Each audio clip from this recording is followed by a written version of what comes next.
A Quiet Place Day One is the prequel slash spinoff to A Quiet Place Part 1 and Part 2. If you're familiar with this franchise, it's pretty easy to figure out what the plot of this movie is from the title itself.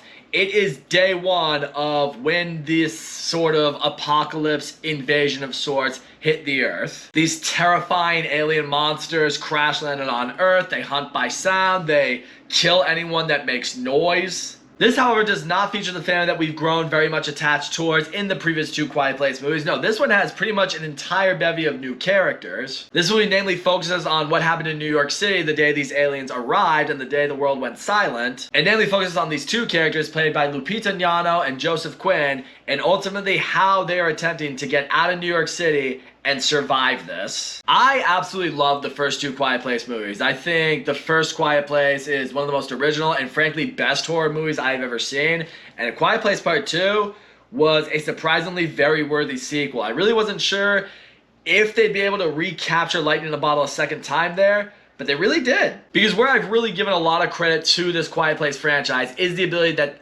this franchise really does have at sucking you into its world. The apocalyptic nature, the silent aura that the movie brings to it, immediately you're brought into it and you feel like you are there. You feel like you're a part of it. However, I wasn't as hyped for A Quiet Place Day One as maybe a lot of other fans of this franchise would be. I mean, for me, I guess I was a little weary on the fact that we were going to have an entirely different cast. Also the fact that John Krasinski was not going to have any involvement in this one, or at least not to the degree he had in the previous two. I guess for me, I was more cautious towards it. For me, I was afraid it was going to serve as a cash grab. Thankfully though, I'm here to say right now, A Quiet Place Day One did exactly what I think it should have done for a Quiet Place franchise, and that is expand on this world. Because right out the gate, something that I really appreciate that A Quiet Place Day One did is it really does show the global effect, or more so a global effect, on the invasion that caused the Earth to go silent. Because in the previous two movies, we have gone strictly a focus on the family behind John Krasinski and Emily Blunt and their kids and how they've been surviving this ordeal. We haven't really seen much of yet how the entire world is dealing with this situation. We get a brief taste of what day one was like in the opening scene of A Quiet Place Part 2, but that was really it. Now we get a full-on movie about what happened on that first day, and it takes place in New York City, which is one of the loudest cities in the world. It feels like the perfect setting. You quickly see how a lot of the human race, at least in the New York City standpoint of things, how a lot of them just got wiped out quickly. It did a really great job at showing the global catastrophe behind these aliens coming to Earth and hunting people. As far as performances go in this movie, I thought the lead characters across the board all killed it. Lupita Nyong'o has really been coming on strong in horror movies as of late, and she's really good here once again. Because what I really like seeing with her character is she's this very terminally ill cancer patient. I mean, her destiny's already sealed for her. She's going to die one day. So kind of seeing the way she's handling this sort of apocalypse that's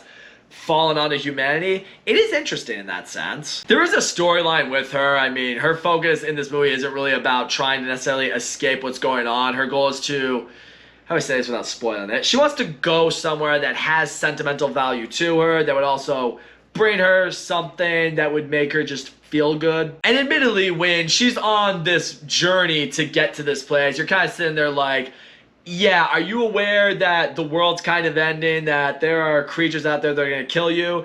Is where you're going to even still open, given what the fuck's going on? Admittedly, that took me out of the movie a little bit, but where I'll give the movie credit is it does a good job of illustrating with Lupita Nyong'o's character why this destination does mean something to her, but it also does a great job at giving you the perspective of someone who's already diagnosed with a terminal illness. I mean, you ask yourself that right now. If like someone with a terminal illness just started experiencing the apocalypse and there was a way to survive it, would they want to? It provided a very interesting perspective that made me appreciate a character like hers. Also, Joseph Quinn's character in this movie, I really liked him, and I really liked his chemistry with Lupita Nyong'o. I mean, these two don't know each other at all. They kind of just stumble into one another. They're both trying to survive. I mean, they have certain goals in surviving this apocalypse, sure, but they both kind of feel a need to lean on each other, and progressively some sort of dynamic and relationship builds between them. It felt real, it felt authentic, and what I loved with Joseph Quinn's character is he kind of feels like that fish out of water. You know, he's already in a city where he doesn't know anybody. He's not really affiliated with anybody, so he has no one to really turn to, except for this woman that he's just come across in Lupita Nyong'o. You have these two characters who both feel very alone and very hopeless, and them coming together kind of reignites their hope and their faith just a little bit. And it brings for the heart that's in this movie, and I like that. These Quiet Place movies, they're horror movies, sure, but they're not without their heart. And that's why I appreciate that this movie didn't lose sight of. There is a surprising amount of emotional narrative in this movie. Oh yeah, everyone's talking about the cat in this movie. Yeah, the cat in this movie, I actually thought did a good job. Like, this cat actually lived up to the hype that Goose from Captain Marvel failed to live up to in my book. And I'll say credit to the cat character for knowing what to do in this situation. Like, yeah, there are these vicious alien creatures that are everywhere. That thing knew to shut the fuck up. I mean, any other cat would have hissed or meowed or something and then everyone would have died. This cat knew not to do that, so you know what? Respect to the cat for having survival instincts. Also, yeah, does the movie slay it with the horror? Absolutely. Once again, as I mentioned earlier, you're sucked into this world, and when those aliens are around, you are on the edge of your seat, white-knuckling it, and you're afraid to say anything. It's like, again, the movie teaches you to be, like, very strategic with your snacks in the movie. If you're going for your popcorn or your candy, you're just like, all right, if you know characters are talking, or if you know they're in kind of a safe space, now's the time to eat. But the second an alien shows up, the second a monster shows up, you're covering your mouth like this, and you're sucked in, you're just like, nobody fucking say shit right now. I guess that's another prop you gotta give to these Quiet Place movies. They always will bring you a very nice and peaceful and quiet movie theater going experience, which in this day and age is not always easy to come by. As far as another flaw I would have in this movie, I do wish this movie explored more on the characters learning how to survive these creatures. In the previous two Quiet Place movies, it's more so about the characters have learned how to survive. It's now figuring out how to defeat these things, how to battle these things, how to bring them down. In this movie, I was kind of hoping going into it that the characters would ultimately learn exactly how to survive these things. I mean, these things have invaded Earth.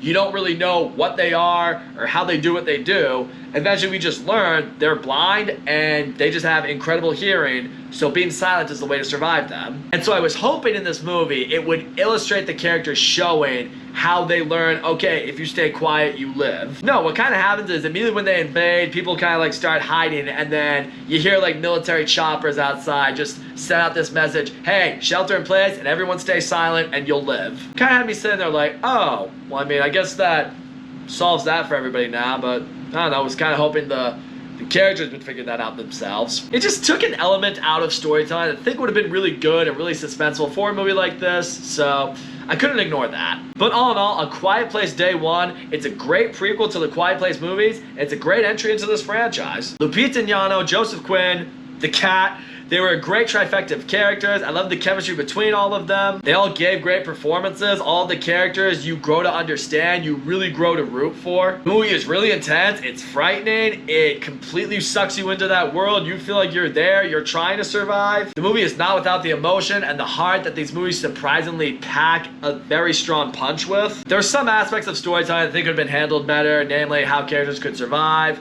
why one character is pursuing what they're pursuing. But in the end, if you are a fan of the Quiet Place franchise, I think you'll really dig this movie. And frankly, now it just has me even more excited for whenever A Quiet Place Part 3 is going to happen, because I can't wait to see ultimately how this franchise is going to finally come to a head. I think it's going to be really good. So that's all I'm going to say, guys. Thank you so much for watching my video. And as always, don't forget to comment, like, subscribe. I will see you all next time.